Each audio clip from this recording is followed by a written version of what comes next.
Recently লালন শাহর মাজারে যে লালন মেলা হচ্ছে, ওখানে কয়েকজন ব্যক্তিকে সাংবাদিক জিজ্ঞেস করতেছে, আপনি কি নামাজ পড়েন না? বলে আমাদের নামাজ লাগে না। এরপরে বলে তাহলে কি করেন? বলে আমরা ধ্যান করি। ধ্যান?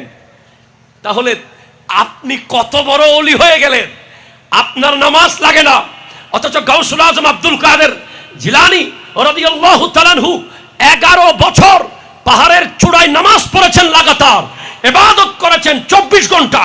সেখানে শয়তান গিয়ে বলে, ও আব্দুল কাদের জিলানী, আমি তোমার উপর রাজি হয়ে গেছি। বলে আপনি কে? বলে আমি তোমার খোদা। নাউজুবিল্লাহ, নাউজুবিল্লাহ। বলে তো আপনি আমার খোদা, আমার উপর রাজি হয়ে গেছেন, এখন কি করতে হবে? বলে তুমি আর নামাজ পড়িও না, তোমার নামাজ আর লাগবে না, বহুত নামাজ পড়ছো। এখন গৌসে পাক বলতেছেন, ঠিক আছে, আপনি যদি আমার খোদা হন, নিশ্চয় নবী তো আপনার হাবিব হবে, তো আপনি আমার নবীকে নামাজ মাফ করলেন না, আমাকে মাফ করে দিচ্ছেন।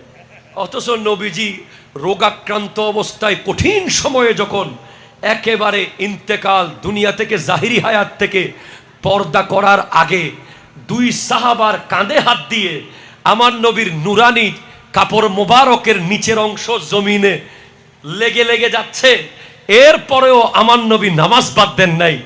এমন অবস্থায় আপনি নবীকে মাফ করেন নাই, আমাকে মাফ করতেছেন, মনে হয় তুমি শয়তান।